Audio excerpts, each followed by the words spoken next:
Is that when you And fell in love with Mexico when you were that little? I mean, do you remember? no, you know what? Thank you for bringing it up. And no, because here's the thing.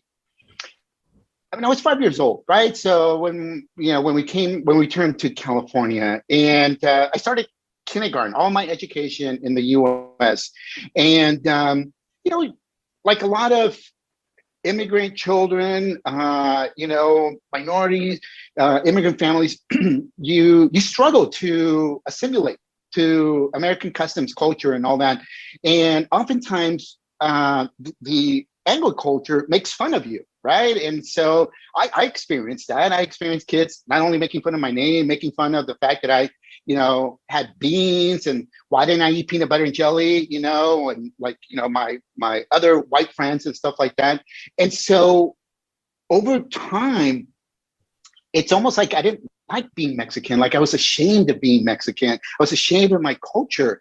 But there You was these wanted to hide it.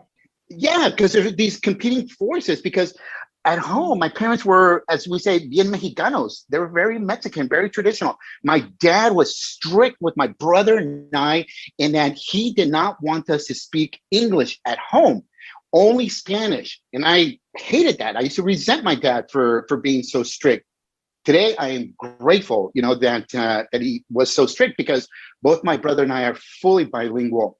But the thing is that, to your point about Mexican, is that as I've gotten older, in fact, my major at UC Berkeley was Chicano studies, okay, history. And when I was majoring in Chicano studies, I started to learn more about our history, and I'm like, wait a minute, this happened. Oh my gosh, we've made these contributions, and not just Chicanos, but Latinos in general.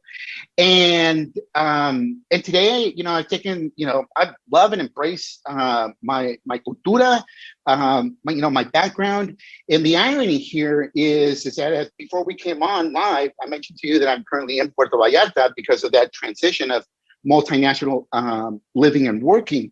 But here's the irony: my parents went to the U.S. In search of a better life. I have returned to Mexico for a better life.